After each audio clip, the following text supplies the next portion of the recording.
సనాతన స్పెక్ట్రమ్ కార్యక్రమానికి స్వాగతం. మన స్టూడియోలో ఉన్నారు Hindus for plurality and equality జై భారత్ జాతీయ ప్రధాన కార్యదర్శి విజయ విహారన్ రమణమూర్తి గారు. నమస్తే రమణమూర్తి గారు.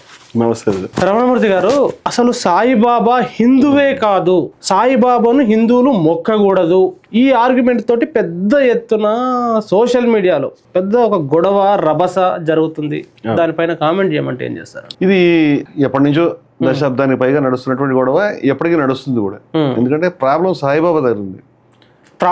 సాయిబాబా దగ్గర ఎందుకంటే సాయిబాబా ఇవాళ హిందూ మతోన్మాదులకి డైజెస్ట్ కానటువంటి ఆ గొంతులో వెలగపండు చిక్కుందంటారు కదా, అలాంటి మనిషి ఆయన. మతోన్మాదులు వాళ్ళు మింగలేరు. ఎందుకంటే వాళ్ళు ఏమనుకుంటారో దానికి ఎగ్జాక్ట్ ఆయన వ్యతిరేకంగా చెప్పాడు. హిందువులు ముస్లింలు హిందూ బాయి హిందువులు ఇటు ఉండాలి, ముస్లిమ్స్ అటు ఉండాలని, ముస్లిమ్స్ని గెంటేయాలి, కన్వర్ట్ చేయాలి, ఇదే కదా వీళ్ళ బాధ అంతా కూడా. హిందువులు ముస్లింలు కలిసి ఉండాలి, హిందువులు ముస్లింలకి సబ్కా మాలిక్ ఏకన అని చెప్పాడు. హిందువులు ముస్లింలు దగ్గర కూర్చోబెట్టుకున్నాడు. అలాగే కులం ఉండాలి, ఏది ఎక్కడ దాకా వచ్చినా సరే ఇంట్లో కులం అనే దాకా వచ్చారు. ఇంట్లో కులం ఉండబట్టే కదా ప్రణయ్ని చంపేసింది. ఇంట్లో కులం బయట హిందువులు అనే దాకా వచ్చారు. కులాన్ని పోవాలని ఇప్పటికి కూడా అనట్లేదు, చెప్పే పరిస్థితి లేదు వాళ్ళకి. గడప లోపల కులం, అవును, గడప దాటితే హిందువులం, కులాన్ని మాత్రం వదిలి పెడతలేరు. గడపలో కులం ఉండబట్టే ప్రణయ్ చచ్చిపోయేటట్టు. అయితే ఈ దౌర్భాగ్యం, ఈ కులాన్ని సాయిబాబా గారు అస్సలు ఇంత కూడా పట్టించుకోలేదు. ఉన్నవాడు లేనివాడు అనే తేడా పట్టించుకోలేదు. కంప్లీట్ గా గొప్ప గొప్ప తత్వంలో బతికాడు. ఇప్పుడు మన వీక్షకులకి ఒక షాకింగ్ విషయం చెప్తానండి. ఏమిటంటే షిరిడి అనేటువంటిది ఒక గ్రామం కాదు. రహత అనేటువంటి గ్రామానికి మాలపల్లె షిరిడి. రహత అనే గ్రామానికి మాలపల్లె అంటే ఇప్పుడు ఏంటి చూడండి మీరు. అంటే ఇప్పుడు ఒక మాలపల్లిని ప్రపంచ ప్రఖ్యాతమైనటువంటి దివ్య క్షేత్రంగా మార్చారు. ప్రపంచ ప్రఖ్యాతం. ఈ తిరుపతితో పోటీ పడేటువంటి స్థాయిలో షిరిడీకి వెళ్ళింది. కోట్ల మంది వెళ్తున్నారు. ఆ స్థాయికి తీసుకెళ్ళినటువంటి మహానుభావుడు షిరిడి సాయిబాబా. ఇది అసలు మంట. ఆయన షిరిడి, ఆయన ఒక ఫకీరు. ఆయన నడుచుకుంటూ వెళ్ళినప్పుడు ఆ షిరిడి గ్రామంలో అక్కడ పుట్టలేదు ఆయన. అక్కడ కాకపోతే ఇంకెక్కడైనా సెటిల్ కాగలిగాడు. ఎక్కడ పోయినా ఆయన ఎవరు కాదు. కానీ ఒక మాలపల్లిని ఎంచుకున్నాడంటేనే మీరు ఆ మనిషి దగ్గర ఉన్న తత్వాన్ని చూడండి. మొట్టమొదట షిరిడి సాయి గారిని ఆయన కనిపించినప్పుడు ఆవో సాయి అని, సాయి అనే పేరు వేరే వాళ్ళు పిలిచారు. ఆయన పెట్టి నా పేరు సాయిబాబా అని ఆయన చెప్పలే, ఆవో సాయి అని పిలిచారు. ఈ సాయి అని పిలిచినటువంటి వ్యక్తి మహల్సాపతి. ఆయన ఒక బీసీ కంసాలి. అర్థమైంది. అంచేత ఒక మాలపల్లెలో ఉన్నాడు. ఆయన చుట్టూ బీసీలు ఉన్నారు, మైనారిటీలు ఉన్నారు, అణగారిన ప్రజలు ఉన్నారు. ఆ సమయానికి భారతదేశంలో వాళ్ళకి ఎటువంటి ఆధ్యాత్మికత లేకుండా తలుపులు మూసివేయబడ్డాయి. మనం చెప్పుకున్నాం 1947లో షిరిడీకి సమీపంలో ఉండేటువంటి విఠోబా ఆలయంలో కూడా దళితులకు ప్రవేశం లేదు. 47లో తిరుపతిలో కూడా దళితులకు ప్రవేశం లేదు. భయ సూర్యనారాయణమూర్తి గారు తెరిపించాడు. విఠోబా ఆలయాన్ని సాణి గురూజీ తెరిపించాడు. మధురై ఆలయాన్ని కక్కన్ గారు సత్యాగ్రహం చేసి తెరిపించాడు. ఈ పోరాటాలు నడిస్తే ఇప్పుడు ఉన్న హిందూ మతాన్ని చూసి ఊహించుకుని చెప్తే లాభం లేదు. నీకు మతం లేదు, నీకు దేవుడు లేడు, నీకు చదువు లేదు, నీకు ఏ రకమైనటువంటి వికాసం లేదు, నీకు ఏ రకమైన మనిషి అనే గుర్తింపు లేదు అనే పరిస్థితిలో ఉండగా సాయిబాబా వచ్చి ఆయన భిక్ష 5 గృహాలు అడుక్కునేవాడండి. మాలపల్లిలో ఉండేటువంటి వాళ్ళు మాలలే, మహర్లు. ఆయన 5 ఇళ్లలో చేసిన భిక్షాటన వారి దగ్గర చేశాడు. ఈ విషయాన్ని ఎక్కడైనా మనకి చర్చలోకి రావడం లేదు. ఇది రావాలి ఈ విషయం. అంటే ఆయనకి ఆ తేడా లేదు. అంటే మాలలతో ఉన్నటువంటి దేవుడి కింద లెక్క. వాళ్ళందరికీ ఆయన ఇగో రామాయణం చదువుకోండి, భాగవతం, హిందువులు అయితే రామాయణం చదువుకోండి, భాగవతం చదువుకోండి, లేకపోతే విష్ణు సహస్రనామం చదువుకోండి అని చెప్పేవాడు. ముస్లిమ్స్ అయితే మీరు ఖురాన్ చదువుకోండి, పద్ధతి ప్రకారం ఉండండి, దైవనామాన్ని స్మరించండి అని చెప్పేవాడు. ఆయన దగ్గర కులభేదం లేదు. బ్రాహ్మణుని బ్రాహ్మణుడు నువ్వు వస్తున్నావు, నేను ముస్లింని ఇక్కడ కూర్చుని ఉన్నాను, నేను మిలేచుడిని అని బెదిరించేవాడు. అలాంటివన్నీ కూడా మనకు సచరిత్రలు కనిపిస్తాయి. నువ్వు ఎవడో సద్బ్రాహ్మడు కదా, నువ్వు ఫీల్ అయిపోతున్నావు ఉంటావు కదా అని. ఆ తత్వాన్ని వదులుకున్నటువంటి బ్రాహ్మణులు ఆయన చుట్టూ చేరారు. కొందరు, అందరూ బ్రాహ్మణులు కాదు. వాళ్ళు కూడా ఎంతగా ఆ తత్వాన్ని వాళ్ళు కులతత్వాన్ని దూరం పెట్టి, వర్ణాశ్రమ ఈ ఆధిపత్యవాదాన్ని పక్కన పెట్టి అందరూ ఒకటి అనేటువంటి దాకా ఎక్కడ వెళ్ళారంటే దాసగడు అనేటువంటి ఆయన యొక్క శిష్యుడి యొక్క రచనలు చూస్తే మనకు అది కనిపిస్తుంది. నేను విజయవాడలో 5 సంవత్సరాల క్రితం దాసగంట రాసింది ప్రింట్ చేశాను. దాసగణం. దాసగంట బ్రాహ్మడు కానీ ఎక్కిరిచ్చాడు. ఏమిటి ముఖం నుంచి బ్రాహ్మణుడు పుట్టారా? ముఖం నుంచి చీవుడును గళ్ళ అవన్నీ వస్తాయి, వాటిలో క్రిములు ఉంటాయి, అవే మీరు అని అడిగాడు. ముఖం నుంచి రావడం ఏంటి, సిగ్గులేదా మీకని? ఇట్లాగా కులాధిపత్యాన్ని దాని బేసిస్ ని బద్దలు కొట్టినటువంటి వ్యక్తులు షిరిడి సాయిబాబా దగ్గర తయారయ్యారంటే అటువంటి ఫైర్ ఆయన దగ్గర ఉందనేది మనం గమనించాలి. ఆయన అందరూ సమానమే, ప్రాణులంతా సమానమే. డబ్బుని వాడు వస్తే పీటలు వేసి వాళ్ళని మంత్రుల్ని రప్పించుకుని దాన్ని ఏమంటారు జన్మదినోత్సవాలు జరిపించుకునేటువంటి బాబాలకి సాయిబాబాకి సంబంధం లేదు. సాయిబాబా డబ్బుని వాడు వస్తే ఆ రోజు దుమదమలాడుతూ ఉండి నువ్వు వస్తే వచ్చావు దూరంగా ఉండు, నేను వెళ్ళి బుస్ట్ అడుక్కోవాలని బయటకు వెళ్ళిపోయాడు. అంటే నువ్వు కోరితే కోట్ల రూపాయలు పక్కన పెట్టగలిగిన వాడు ఉన్నాక నువ్వు ఎందుకు వెళ్ళాలి అంటే ఆయనకి డబ్బు తేడాలు ఏం లేవు, మనుషుల మధ్య ఏ తేడా లేదు. ఎప్పుడు కూడా ఆయన విభేదాన్ని సృష్టించే మాటలు మాట్లాడలేదు. ఇది ఎట్లా నచ్చుతుందండి ఎవరికైనా? అంటే విభేదాలు సృష్టించే మాటలు మాట్లాడకుంటే అవును సత్య చరిత్ర అని చెప్పబడే సాయి బోధనలు చాలా వివాదాస్పదంగా ఉన్నాయి, చాలా ఇబ్బందికరంగా ఉన్నాయి అని చెప్పేసి చాలా మంది సోషల్ మీడియాలో ఈ యూట్యూబ్ ఛానల్లో పెద్ద ఎత్తున మాట్లాడుతున్నారు. సచ్చరిత్ర ఖచ్చితంగా వాళ్ళకి వివాదంగాను ఇబ్బందిగాను ఉంటాయండి. ఎందుకంటే సచ్చరిత్రలో అందరూ రాముడు రహీము ఒక్కరే, అందరూ కూడా సమానంగా ఉండాలి, అందరూ అన్నదమ్ముల్లో కలిసి ఉండాలి, మీరు వివాదపడకండి కొట్లాడకండి అని చెప్తే వీళ్ళు ప్రతినిత్యం పక్క మతస్థుల మీద దుమ్మెత్తి పోసేవాడికి బాధ కాకపోతే ఎలా ఉంటుంది? బాధగానే ఉంటుంది వాడికి. వాడు బాధపడడం సహజమే, వాడు టార్గెట్ కావడం సహజమే. కానీ నేనేమంటానంటే మామూలు హిందూ సమాజాన్ని గురించి నేను చెప్తున్నాను. అయితే మీరు సారీ ఫర్ ది ఇంటరప్షన్, వాళ్ళు పక్క మతం మీద దుమ్మెత్తి పోస్తున్నారా, సొంత మతాన్ని అభిమానిస్తున్నారా? ఇది ఒక్క క్లారిటీ. సొంత మతాన్ని విచ్ఛిన్నం చేస్తున్నారండి, సొంత మతాన్ని విచ్ఛిన్నం చేస్తున్నారు. మీరు హైదరాబాద్ లో మనం తిరుగుదామంటే 10 మంది హిందువుల ఇళ్ళకి వెళ్తే కనీసం 7-8 మంది ఇళ్లలో సాయిబాబా బొమ్మ పూజా గృహంలో ఉంటుంది. 100% కనిపిస్తుంది. మరి అంటే ఇంతమంది ఆరాధించే దేవుడు మీరు హిందువులు కాదు, వేరే హిందూ మతం పెట్టుకోండి, మీరు వేరే మతం పెట్టుకోండి, అసలు మీరు హిందువులే కాదు అని ఎందుకు చెప్తున్నారని నేను అడుగుతున్నాను. ఎందుకంటారంటే చేస్తారా వీళ్ళందరూ మత విచ్ఛిన్నం చేస్తున్నారు. ఇప్పుడు హిందూ మతానికి ప్రమాదం ఈ ఒక 6 మంది యూట్యూబర్ల వల్ల వచ్చిందని నేను అనుకుంటున్నాను. 6 మంది యూట్యూబర్లని మతోన్మాద శక్తులు పుట్టించాయి. ఈ మతోన్మాద శక్తులు వాళ్ళు మళ్ళీ డిజోన్ కూడా చేసుకుంటారు. RSS వీళ్ళని డిజోన్ చేసుకుంటుంది. లేదు సాయిబాబా అంటే మా గౌరవం భాగవత్ గారు కూడా చెప్పారు కదా, అది వ్యూహం అండి. అది వాళ్ళు చెప్తూ ఉంటారు, చేసే పని చేస్తూ ఉంటారు. ఒక నొసలతో చెప్తుంటారు. బ్రహ్మకుమారుల దగ్గర కూడా వాళ్ళు వెళ్ళి దండం పెట్టొస్తారు, మళ్ళీ వాళ్ళ శ్రేణులు ఉసుకొలుపుతుంటారు. ఇది వాళ్ళ వ్యూహం. నేను దాని గురించి అది ప్రజలు తెలుసుకునేప్పుడు తెలుసుకుంటారు. ఈ మొత్తం మతోన్మాద భావాలన్నీ పుట్టినాయంటే ఆ మురిగ్గుంట సంఘ పరివారం, ఆ మత విద్వేష భావాలు అక్కడి నుంచి పుట్టాయి. సర్దార్ పటేల్ స్వయంగా రాశాడు, గోల్వాల్కర్ కి మనం చెప్పుకున్నాం, గాంధీ గారికి హత్యకి నువ్వు డైరెక్ట్ గా దొరకలేదు కానీ గాంధీ గారి హత్యకి అవసరమైనటువంటి విష భావజాలాన్ని పుట్టించింది మీరే అని రాశాడు. అది వాళ్ళ ప్రచురణలోనే మనం తీసి గతంలో మాట్లాడుకున్నాం. ఈ భావజాలాన్ని కూడా సాయిబాబా వ్యతిరేక భావజాలాన్ని వాళ్ళే పుట్టించారు. కానీ రెడీమేడ్ గా ఇవాళ హిందూ మతం ఎలా ఉందంటే ఎప్పటి నుంచో ఇలా నడుస్తుందని అనుకుంటున్నారు. కానీ ఇవాళ కొత్తగా రోజుకొక పండితుడు, రోజుకొక శాస్త్రి గారు, రోజుకొక శర్మ గారిని వీళ్ళు తీసుకెళ్లి మాట్లాడి సాయిబాబాకి వ్యతిరేకంగా మాట్లాడించే ఒక కార్యక్రమం జరుగుతుంది. అవునా, నేను అదే అడుగుదాం అనుకుంటున్నాను. ఈ మధ్య కాలంలో కొత్త వాళ్ళను తీసుకురావడం, సాయిబాబాకు వ్యతిరేకంగా మాట్లాడించడం అంటే ఇట్లా చేయడం వల్ల ఎవరికి ఉపయోగం ఉంటది, ఎందుకు చేస్తారు? వాళ్ళు ఏం చెప్తున్నారంటే ప్రమాణం ఉందని అడుగుతున్నారు. సాయిబాబాకి వేద ప్రమాణం లేదు. మనం మాట్లాడుతున్నాం గతంలో, వేదంలో రాయలేదు, వేదంలో గుడి లేదు, వేదంలో రాముడు లేడు, వేదంలో కృష్ణుడు లేడు, వేదంలో శివుడు కూడా అనుకున్న శబ్దంలో లేడు. అందుచేత వేదం అనేటువంటిది వేదంలో ఉన్నాడా అంటే వేదంలో చాలా మంది లేరండి. ఇప్పుడు వేదంలో లేని వాళ్ళని తీసేసేటువంటి కార్యక్రమం మొదలు పెట్టాలి అని అనుకుంటే ఒక్క సాయిబాబా కాదండి, అందరూ గమనించాల్సిన విషయం ఏంటంటే హిందూ మతం అనేది కేవలం వేదం ఆధారంగా ఉన్నటువంటి మతం కానే కాదు. నేను చాలా సీరియస్గా నేను Hindus for plurality and equality సంస్థగా చెప్తున్నాను. నేను ఇది హిందూ మతం అంటే కేవలం వైదిక సంస్కృతి మీద, వైదిక సాంప్రదాయం మీద ఆధారపడింది మాత్రమే కాదు. పెద్ద కామెంట్ కదా మీరు? ఖచ్చితంగా పెద్ద కామెంట్. కేవలం వేదం ఆధారంగానే లేదు అంటే అర్థం అవైదిక సాంప్రదాయాలు హిందూ మతంలో సమ్మిళితమైనటువంటి మహాసంగమం మా మతం. ఇవాళ మా ధర్మం ఏంటంటే అనేక సజీవ ప్రవాహం అండి, ఎక్కడ ఆగదు. ఇది మీరు ఇలా బిగించి కూర్చుని ఈ పుస్తకం ఇది అని చెప్పే విధంగా లేదు. అందుకని ఇప్పుడు గుడి ఉందండి, వేదంలో గుడి లేదు, వేద ఋషికి గుడి తెలియదు. ఒక వేద ఋషిని మనం బ్రతికించి తీసుకొచ్చి ఇవాళ సమాజాన్ని చూపించి ఇది హిందూ మతం వీళ్ళంతా వేదం అంటే ఆయన ఆశ్చర్యపోయి ఇది వీళ్ళు ఈ గుళ్ళు ఎక్కడి నుంచి వచ్చినాయి నాకు తెలియదు అంటాడు. ఆయనకి యజ్ఞం యాగం తెలుసు, అంతేగాని గుడి తెలియనే తెలియదు, విగ్రహారాధన తెలియదు దానికి. ఇప్పుడు హిందూ మతంలో ఇవన్నీ వచ్చినట్టు ఇవి అవైదిక సాంప్రదాయాలు వచ్చినాయి. నేను తప్పు అంటలేదు, అవైదిక అంటే తిట్టు కాదు అది. వైదిక అవైదిక సాంప్రదాయాలు ఎన్నో సమ్మిళితమైనటువంటి ఒక మహాప్రవాహంలో మనం ఉండి ఏదైనా నీ కోపం వచ్చినప్పుడు వేదం అంటే ఎట్లా ఇప్పుడు మనం చేస్తున్నటువంటి అనేక ఇప్పుడు శ్రీరామానుజుల యొక్క దేహాన్ని, వారి యొక్క పార్థివ దేహాన్ని వారు పరమపదించాక శ్రీరంగంలో భద్రపరిచారు. తెలుసా మీకు? తెలుసా?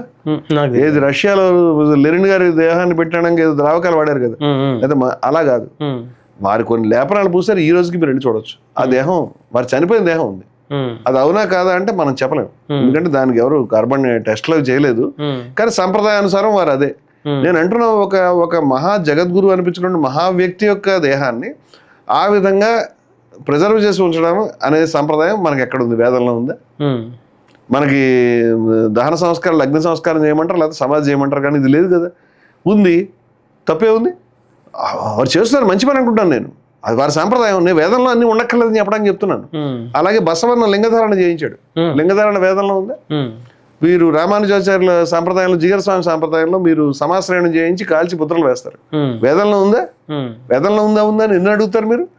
ఇప్పుడు ముందుకు వచ్చి సాయిరామ్ అనేటువంటిది అనడానికి వీలేదు. సాయి కృష్ణ మా దేవుడు అని. అసలు నీకు దేవుడి యొక్క పేరు చెప్పడానికి కానీ గుళ్ళలోకి వెళ్ళడం కానీ ఏ దిక్కు లేని రోజుల్లో ఎక్కడెక్కడో మహానుభావులు నందనార్లో, లేకపోతే నారాయణ గురువునో, లేకపోతే ఘసీదాసో, లేకపోతే రవిదాసో, లేకపోతే ఎంతో మంది మహనీయులు, వీరబ్రహ్మేంద్ర స్వామి, ఇంతమంది కష్టపడి ఇక్కడ దాకా తీసుకొచ్చిన తర్వాత, గాంధీ గారు, అంబేద్కర్ వీళ్ళంతా పోరాటం చేసిన తర్వాత ఇవాళ హిందూ సమాజంలో మేజర్ ఈ దరిద్రపు ఈ శూద్ర వ్యవస్థ, దాన్ని ఏమంటారు, ఈ మనుస్మృతి, మనం అవన్నీ చదువుకున్నాం కదండి, అవన్నీ చర్చించుకున్నాం కదా. పిర్రలు కోసేయాలి, చేతులు కోసేయాలి, సీసం కోసేయాలి, కళ్ళు పీకేసేయాలి. ఈ దరిద్రం అంతా, నువ్వు రాసిన దరిద్రం అంతా పక్కన పెట్టించి హిందూ మతాన్ని సంస్కరించి దారి తెచ్చారు. ఎప్పుడు నువ్వు ఆ పని చేయలేదు. ఇప్పుడు ఆవురు అని మళ్ళీ కొత్తగా లేచి నీ శాస్త్రాలను తిరిగేసి దీంట్లో ఆయన ఉన్నాడా అంటే వాళ్ళు ఎవరు ఉండరండి. ఇప్పుడు కన్యకా పరమేశ్వరి అని మన ఆర్య వయసులు దేవతగా కొలుస్తారు. మనిషి అసలు పరమేశ్వరి అనేటువంటిది మా దేవత, కన్యక పరమేశ్వరిని ఎట్లా కలిపావు అని తీసేయమంటే వాళ్ళు అంగీకరిస్తారా? బీరప్పని కొలుస్తారు. బీరప్పని కొలవడానికి వీళ్ళని చెప్తారు రేపొద్దున వీళ్ళు. కన్యకా పరమేశ్వరిని కొలవడానికి వీళ్ళని చెప్తారు వీళ్ళు. సమ్మక్క సారక్కని కొలవడానికి వీళ్ళని చెప్తారు వీళ్ళు. అలాగే చెప్తున్నారు. అంచేత ఇది హిందూ మతం. వీళ్ళంతా హిందువులండి, వీళ్ళంతా హిందువులు. వీళ్ళందరినీ కబీర్ గొప్ప మాట చెప్పాడండి. అంటే ఎక్కడ పుట్టాడు, ఎక్కడ చేశాడు, ఏం చేశాడని వీళ్ళు చర్చలు చేస్తూ ఉన్నారు కదా. ఎక్కడ పుడితే ఏమైందండి? ఎక్కడ పుడితే ముస్లింగా పుట్టాడు అని చెప్తున్నారు. ముస్లింగా పుట్టాడు ఎవరు చూడలేదు. ముస్లిం ఆహారంలో ఉన్నమాట వాస్తవమే. హిందూ పద్ధతిలో కూడా ఉన్నమాట, చెవులు కుట్టించుకున్నాడు, అది కూడా వాస్తవాలు. రెండూ ఉన్నాయి ఆయన దగ్గర. నేనేమంటున్నానంటే అసలు మనకి ఆయన ఎక్కడ పుట్టాడు అవసరమా? ఆయన బోధనలో ఆయన సాధించినటువంటి గొప్పతనము, ఆయన మన ముందు చూపినటువంటి గొప్ప సాక్షాత్కారం అవసరమా? ఆ విషయం కదా మనం అర్థం చేసుకోవాలి. జాతిన పూచో సాధుకి, కబీర్ అంటాడండి, జాతిన పూచో సాధుకి పూచ్ లీజియే జ్ఞానాన్ని అడగండి, సాధువు యొక్క జాతిని అడగండి అని. మోలుకరో తలవారికి, కత్తి యొక్క పదునుని, దాని యొక్క పద్ధతిని చూడండి. పడారహనదో మ్యాన్ అంటాడు. అంటే దానికి ఉండేటువంటి వర ఉంటుంది కదా, ఈ వరని పక్కన పడేయండి. వరని చూసి ఎవడన్నా కత్తి కొనుక్కున్నాడంటే వాడు మోసపోయినట్లు లెక్క. కత్తి పదురుగా ఉందా, కత్తి గట్టిగా ఉందా, కత్తి బాగా తయారైందా అనేది చూసుకోవాలి. కానీ ఇంటికి వెళ్ళిన తర్వాత కత్తికి బదులు లోపల చెక్కుంటే నువ్వు వరను పెట్టి కొనుక్కుంటే మోసపోతావు. వర ఇంపార్టెంట్ కాదు. అలాగే రవిదాస్ చెప్తాడు, పద్మం అనేది పైనుంచి బురదలో నుంచి వికసిస్తుంది. అదేవిధంగా మహాత్ములు వాళ్ళు పుట్టినటువంటి సమాజాన్ని దాటి వెళ్ళి పరిమళాన్ని పంచుతారు. పద్మాన్ని పరిమళాన్ని చూడాలి, అంతేగాని అది కాదు. అందుచేత అసలు ఎవరెక్కడ పుట్టారు, ఆయన ముస్లిమా హిందూ అని చర్చ చేసేవాడికి బుర్ర లేదని అర్థం. ఇదే బుర్రలేనితనం నుంచి హిందూ మతం పదే నేర్చుకుంటూ వచ్చింది. ఇదే తెలివి తక్కువతనాన్ని చాలాసార్లు ప్రదర్శించింది. అందుకే నువ్వు పక్కకు తొలుగు అని ఆదిశంకరుడు ఒక చండాలుడిని కాశీనగర్లో పక్కకు తొలగవా అన్నాడు. ఎందుకు? ఈ బుద్ధే. పక్కకు తొలగబడిన తర్వాత అతను జ్ఞానాన్ని చూసిన తర్వాత అతను వేసిన 2 ప్రశ్నలకి ఆచార్య జగద్గురు తల్లకిందులైపోయి కాళ్ళు పట్టుకుని చండాలొప్పి మమ్మ గురు, ఆయన చండాలుడు అయినప్పటికీ నాకు గురువే అని ప్రకటించాడు. అంచేత వీళ్ళు తలుపులు మూశారు, వీళ్ళు నామదేవికి తలుపులు మూశారు, వీళ్ళు నందనారిని సజీవ దహనం చేశారు. వీళ్ళు నందనారికి శివుడు కనిపించాలని ప్రార్థిస్తే ఆ నంది ఇట్లా వంగినటువంటిది, ఇప్పుడు కూడా వంగినటువంటి నంది ఆ గుళ్ళో ఉంది. ఆయన నామదేవుడు ప్రార్థిస్తే మొత్తం ఆలయం అంతా ఇటు తిరిగిపోయిందండి. ఆయన రానివ్వకపోతే ఆయన ఆలయం వెనకాల నిలబడి నన్ను చూడనివ్వట్లేదా అని ప్రార్థన చేస్తే తిరిగిపోయింది. చొక్కమేళ కథ, ఇవన్నీ కథలా నిజమా ఎవరు చెప్పలేదు, కానీ వీళ్ళు హిందూ మతాన్ని నిర్మించారు. చొక్కమేళ, వీరబ్రహ్మేంద్ర స్వామి, మా అనేక సాంప్రదాయం, అనేక సాంప్రదాయాల గుళ్ళు లేవు, అచల సాంప్రదాయాల గుళ్ళు లేవు, అయ్య వైకుందార సాంప్రదాయంలో గుళ్ళు లేవు. నేను ఎన్నో చెప్తాను ఇలాంటివన్నీ. వీళ్ళు పట్టుకొచ్చి ఈ మేము చెప్పిన పద్ధతిలో ఉండాలి, మేము చూసి చెప్తాము, ఇదిగో మా దగ్గర ఉన్న పుస్తకాలు చూసి చెప్తాము.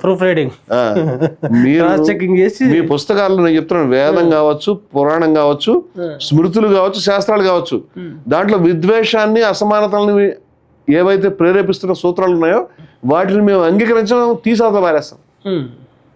అవి ప్రమాణం కాదు హిందువులకి. సమానత్వాన్ని చెప్పేటువంటి విషయాలు వేదకాలం నుంచి ఉన్నాయండి మాకు, అవే ప్రమాణం. సమానత్వ సూక్తం ప్రమాణం, నువ్వు మనుస్మృతిలో రాసినటువంటి దరిద్రం కాదు. అంచేత ఇలాంటి విషయాల్ని అన్ని కలగలుపు చేసి మాట్లాడేటువంటి వాళ్ళు ఇప్పుడు ముందుకు వచ్చి సాయిబాబా ఈ తత్వాలన్నీ పోయి చెప్పండి, ఏమి నష్టం వచ్చిందండి మనకి? ఏమి నష్టం వచ్చింది మనకి? హిందూ మతం ఏమైనా నష్టమైందా? నేను అన్నాను మొత్తం నేను నా ప్రశ్న అదే.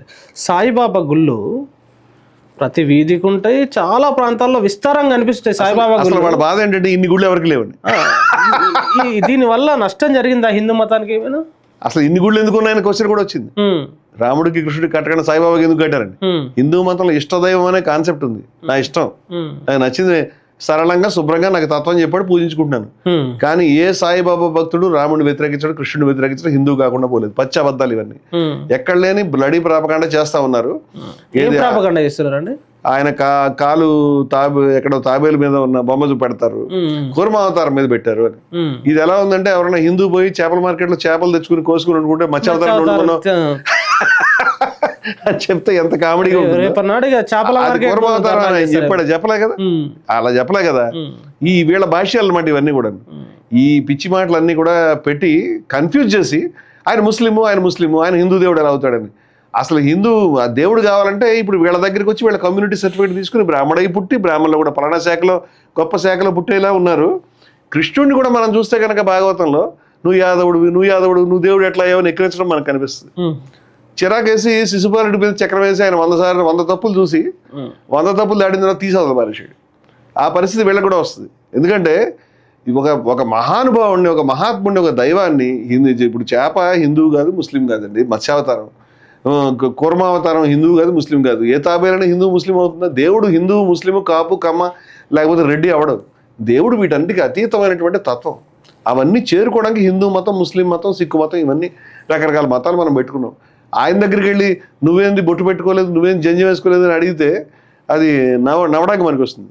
ఇవాళ దైవస్థాయిని ఆయన అందుకున్నాడు. హిందూ మతం ఒక్కటే ప్రపంచంలో ఒక మతం అండి, ఒక విశిష్టమైన మతం. ఏమిటంటే బయట మతాల్లో దేవుడు వేరు, మనం వేరు. దేవుడు వేరు, మనం వేరు. మనం దేవుడికి భయపడాలి, దండం పెట్టుకోవాలి, దేవుడు అంటే గజగజలాడిపోవాలి, దేవుడికి మొక్కుకోవాలి, వేడుకోవాలి, అంతే. కానీ హిందూ మతం ఒక మతం ప్రపంచంలో. మీరు దేవుడు కావచ్చు, మీరు దైవం కావచ్చు. 4 మహావాక్యాలు అవే చెప్తున్నాయి. అహం బ్రహ్మస్మి, తత్వమసి అని చెప్తున్నాయి. తత్వమసి అంటే అది నువ్వే, అహం బ్రహ్మస్మి అంటే నేను బ్రహ్మాని, సర్వం కల్విదం బ్రహ్మ, అంతా బ్రహ్మమే, ఆయన ఆత్మ బ్రహ్మ అంటే ఈ ఆత్మ బ్రహ్మమే, ప్రజ్ఞానం బ్రహ్మ అంటే దానికి సంబంధించిన ఎరుక బ్రహ్మమే. ఇది హిందూ మతం మూలసూత్రాలు. నేను అడుగుతున్నా, మూలసూత్రాలు తెలవదా ఈ శాస్త్రులకి? వీళ్ళు చదువుకోరా? అంటే మనిషి దేవుడు కావచ్చు అనే విషయం వీళ్ళకి తెలియదా? వీళ్ళు దాన్ని మార్చదలుచుకున్నారా? దాన్ని డిజైన్ చేసుకోండి. దానికి మార్గం చెప్పారండి. భూతేషు విచిత్య ధీరా ప్రత్యాస్పేలోకాదు అమృత భవంతి అని ఉపనిషత్తు చెప్పింది. ఈ సమస్త సృష్టిలో, సమస్త ప్రాణుల్లో దైవాన్ని చూసేటువంటి వాడు దేవుడు అవుతాడు. బ్రహ్మవిద్ బ్రహ్మైవ భవతి, బ్రహ్మాన్ని తెలుసుకున్నాడు బ్రహ్మ అవుతాడు అని చెప్పారు. బ్రహ్మలో మనకు తక్కువ రకం కాదు. యహైవ తైర్జిత సర్గో యశాం సామ్య స్థితం మనః అని గీత చెప్తుంది. ఇక్కడే స్వర్గాన్ని గెలుచుకోవచ్చు అని శ్రీకృష్ణుడు చెప్తాడు. ఇక్కడే ఇహైవ తైర్జిత సర్గో యశాం సామ్య స్థితం మనః, సమానత్వాన్ని మనసులో ఉంటే వీళ్ళకి లేనిది అది. ఎందుకు? నిర్దోషం హి సమం బ్రహ్మం అనేది దోషం లేనిది, సమానత్వమే కలిగినది. తస్మాత్ తే బ్రహ్మణి స్థిత, అందువల్ల వారు బ్రహ్మం యందు ఉన్నారు అని. ఆ రకంగా షిరిడి సాయి బ్రహ్మానంద ఉన్నాడు, అందుకున్నాడు దాన్ని. ఆయన యొక్క తత్వం సజీవ సాక్ష్యం. ఆయన యొక్క బోధనలు తీసి చదివినిపిస్తే మనకు కనిపిస్తాయి. అంచేత ఇంత చక్కగా ఉన్నటువంటి బోధనల్ని అనేక మంది, లక్షల మంది ఫాలో అవుతూ దాంట్లో హైందవ తత్వాన్ని యొక్క నిజమైన స్వరూపాన్ని చూస్తున్నారు. అంచేత నేనేం చెప్పానంటే, సాయి భక్తులు ఎవరైతే చెప్తున్నారో, సాయి భక్తులు ఒకటే కాదండి, వీరబ్రహ్మేంద్ర స్వామి ఫాలోయర్స్, అనేక సాంప్రదాయాలు, వీళ్ళు సనాతన ధర్మానికి వ్యతిరేకులు కాదండి, నిజమైన సనాతన ధర్మం, సత్య సనాతన ధర్మం వీళ్ళ దగ్గర ఉంది. మీరు పక్కవాడిని కొట్టండి, ద్వేషించండి అని చెప్తున్నారు కదా, అది విద్వేష వినాశన ధర్మం. ఇప్పుడు ఎవరైతే చెప్తున్నారో సాయిబాబా దేవుడు కాదని కానీ, లేకపోతే నువ్వు ఎక్కువ నేను తక్కువ అనేటువంటి దరిద్రపు సిద్ధాంతాన్ని కానీ, పక్కవాడిని ద్వేషించు కొట్టు అని చెప్పేటువంటి మాటలు కానీ ఎవరైతే చెప్తున్నారో, హిందూ మతం లేవు, మా విద్వేషావాయి నువ్వు ద్వేషించకూడదని ఉంది. మీరు ద్వేషిస్తున్నారు కదా, అంచేత మీరు హిందువులు కాదు. అంచేత మీరు గుర్తుపెట్టుకోండి, సాయిబాబాని విమర్శించేవారు, లేకపోతే అసమానత్వాన్ని ఎత్తి చూపించేవారు, ద్వేషాన్ని ప్రచారం చేసేవాళ్ళు ఎవరైతే ఉన్నారో వాళ్ళది సనాతన ధర్మం కాదు, వినాశన ధర్మం. ఇది సనాతన ధర్మం, ఇది ప్రమాణం. మీరు ఒక తత్వాన్ని మీరు చూసినప్పుడు దాంట్లో సమానత్వం చెప్తున్నారా, దాంట్లో ద్వేషం చెప్తున్నారా, ద్వేష రాహిత్యం చెప్తున్నారా మీరు చూసుకోండి. ద్వేష రాహిత్యం చెప్తే కనుక మీరు ఖచ్చితంగా ఇది సనాతన ధర్మాన్ని గుర్తుపట్టండి. సాయిబాబా పుస్తకాలు చదువుకుంటే దాంట్లో ఎక్కడన్నా ద్వేషం ఉందా, ఎక్కడన్నా దాంట్లో అసమానత్వం ఉందా మీరు చూడండి, లేదు. అది అంచేత అది సనాతన ధర్మం, దాన్ని వ్యతిరేకించేది వినాశన ధర్మం. అంచేత వాళ్ళని వినాశన ధర్మంగా గుర్తుపట్టండి అని చెప్తున్నాను నేను. వినాశన ధర్మాన్ని అనుసరించేటువంటి వాళ్ళు డిక్లేర్ చేసి చెప్పుకోవాలి, మేము మహావాక్యాలు వ్యతిరేకిస్తున్నామని చెప్పుకోవాలి. ఇంకో విషయం చెప్తున్నానండి, నేను మొత్తం ఈ ప్రచారం అంతా ఆపేస్తానని చెప్పాను. సాయిబాబాకి వ్యతిరేకంగా మాట్లాడతాను, మొత్తం అంతా తీసి పక్కన పెట్టేస్తాను మీకు కావాలంటే. ఏం విషయం చెప్పి ఏమిటంటే మీరు ఒకటే చూపించాలి. 100 ఏళ్ళు అయిందండి ఆయన, 100 ఏళ్ళు దాటింది కూడా వారు పరమపదించి. ఆ మహనీయుడు తన జీవిత కాలంలో, మీ దగ్గర సచరిత్ర ఉంది, వేరే సాక్ష్యాలు ఉన్నాయి, ఒక్క వ్యక్తినైనా మతం మార్చినట్టుగా ప్రూఫ్ చూపించాడు. మత మార్పిడి అనేది బాగా 1% ఒక్క వ్యక్తినైనా ఆయన మతం మార్చాడు, సనాతన ధర్మం నుంచి ముస్లిం మతానికి ఆ మతం మార్చాడు, క్రైస్తవ మతంలో మార్చాడు అని. కానీ ఎక్కడైనా సాయి ఆలయాలు మనకు తెలిసిన ఇన్ని ఆలయాలు ఉన్నాయి. సాయి ఆలయం లేని ఊరు కానీ చెప్పాలంటే ఒక కాలనీ కానీ లేదేమో, అన్ని ఆలయాలు ఉన్నాయేమో, అన్ని ఆలయాలు ఉన్నాయి సాయివి, చాలా విఖ్యాతమై విరాజిల్లుతున్నాయి. ఎప్పుడు కూడా కోట్ల మంది భక్తులు దర్శిస్తున్నారు. ఈ ఆలయాల్లో ఎక్కడైనా మత మార్పిడి చేసినట్టుగా మీరు రుజువు చూపించండి, మేము తప్పైందని చెప్పి మేము విత్డ్రా చేసుకుంటాం. అవేమీ లేనప్పుడు మీకు సిగ్గు లేదా? ఇన్ని సంవత్సరాల నుంచి హిందూ మతంలో గొప్ప ధర్మాలను ఎత్తిపడుతున్నటువంటి ఈ యొక్క తత్వం మీద రాళ్ళు వేయడానికి మీకు సిగ్గు లేదా? మిమ్మల్ని మీరు ఎక్స్పోజ్ చేసుకుంటారు ఈ మాటలు అనడం ద్వారా. అంచేత ఈ వినాశన ధర్మీయులకు ఏం చెప్తున్నారంటే, వినాశన ధర్మానికి సంబంధించినటువంటి యూట్యూబర్స్ని వాళ్ళని బహిష్కరించండి, ఆ వీడియోలు చూడకండి. సనాతన ధర్మాన్ని, సమానత్వాన్ని, విద్వేష సాహిత్యాన్ని మనం ముందుకు తీసుకెడదామని హిందువులందరికీ నేను Hindus for plurality and equality సంస్థ తరఫున నేను నమస్కారం చెప్పి చెప్తున్నాను. Thank you very much Ramanamurthy గారు. ప్రజలారా విన్నారు కదా, సాయిబాబా బోధించిన బోధనలలో కానీ ఆయన గనక మత మార్పిడి చేసిండని ఒక్కరిని చేసినట్టు చూపిస్తే మొత్తం సాయికి వ్యతిరేకంగా నేను ప్రచారం చేస్తాను, ఆ సంస్థ తరపున ప్రచారంలో ఉంటామని చెప్పేసి రమణమూర్తి గారు అంటున్నారు. అదేవిధంగా వీళ్ళు సనాతన ధర్మికులు కాదు, వినాశన ధర్మికులు అని చెప్పేసి రమణమూర్తి గారు మార్చుకున్న వ్యక్తిని ఆయన చెంప పగలగొట్టడానికి వెళ్ళి మతం మార్చాను అని చెప్తే నీ అబ్బని మార్చుకున్నావని తిట్టిన సందర్భం కూడా ఉంది ఆయన సాహిత్యంలో. అంత వ్యతిరేకించాడు ఆయన. కాబట్టి రమణమూర్తి గారు ఓపెన్ ఛాలెంజ్ చేస్తున్నారు. మరి ఆ రకంగా ఆ ఛాలెంజ్ని స్వీకరించి నిజంగా రుజువులు చూపించే వాళ్ళు సనాతన స్పెక్ట్రమ్ వేదిక మీదకి రావచ్చు. Thank you very much. ప్రజలారా చూస్తూనే ఉండండి సనాతన స్పెక్ట్రమ్. ఈ ఇంటర్వ్యూ పైన తప్పకుండా మీరు కామెంట్ రాయండి. Thank you.